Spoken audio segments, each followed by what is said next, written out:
Di saat euforia sepak bola Indonesia sedang memuncak karena keikutsertaan Garuda Muda di ajang Piala Dunia U17, sebuah kabar panas datang dari negeri tetangga.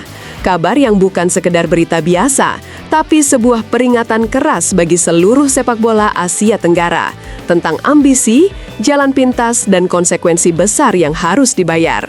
Dan di tengah situasi itu, dukungan moral untuk timnas U17 terus mengalir dengan satu pesan penting. Anak-anak ini bukan hanya bermain sepak bola, mereka sedang membangun masa depan bangsa. Mari kita bahas semuanya secara lengkap. Tak ada supporter Indonesia yang berharap buruk pada negara lain, apalagi sesama negara ASEAN. Kita semua tahu, rivalitas hanyalah bagian dari olahraga. Tapi apa yang terjadi pada Malaysia saat ini adalah pelajaran besar yang harus kita catat baik-baik. FIFA secara resmi menolak banding Federasi Sepak Bola Malaysia terkait kasus naturalisasi.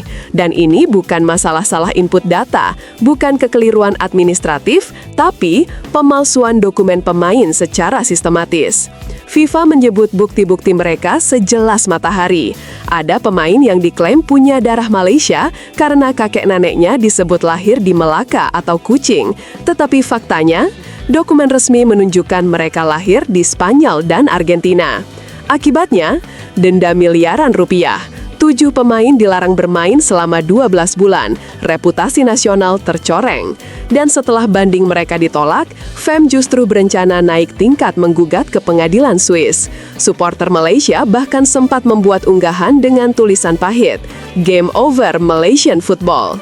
Sebuah caption yang terasa seperti pukulan telak, karena ini bukan sekedar masalah pemain, tapi soal integritas sepak bola. Media Singapura, Vietnam, hingga internasional menyoroti rumornya Malaysia bisa dicoret dari kualifikasi Piala Asia, bisa kalah WO di laga sebelumnya, risiko sanksi tambahan jika terbukti mengakali regulasi. Dan bagi kita di Indonesia, ini adalah alarm keras. Sepak bola bukan soal ambisi semata, bukan soal jalan pintas. Yang instan biasanya cepat hancur. Dan bagi kita, ini adalah pengingat bahwa proses panjang pengembangan pemain muda jauh lebih terhormat daripada shortcut penuh resiko. Kekalahan di laga perdana melawan Zambia memang terasa pahit, tapi inilah sepak bola. Dan ingat, kita berada di grup neraka. Tidak ada lawan yang mudah, tidak ada ruang untuk kesalahan kecil. Namun, peluang belum tertutup. Format baru Piala Dunia U17 dengan 48 tim membuat jalur kelolosan lebih dinamis.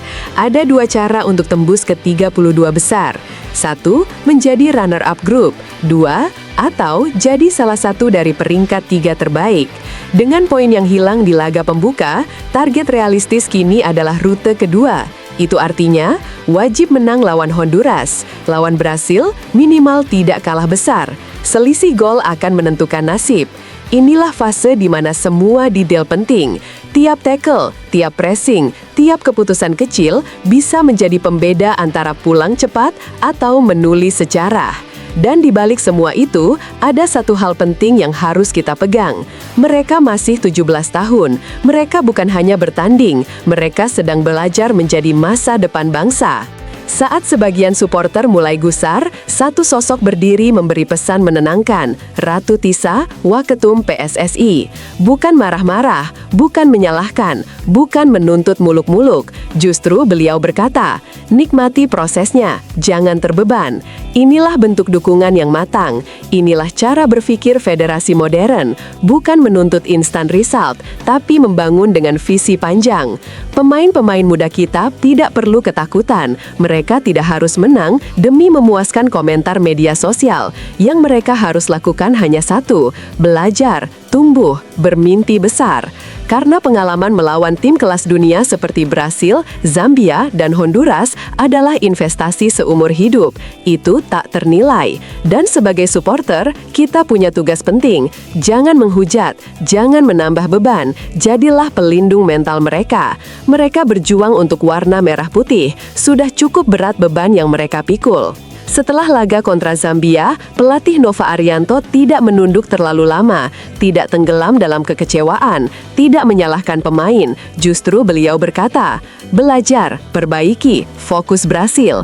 Brasil baru saja menghancurkan Honduras 7-0.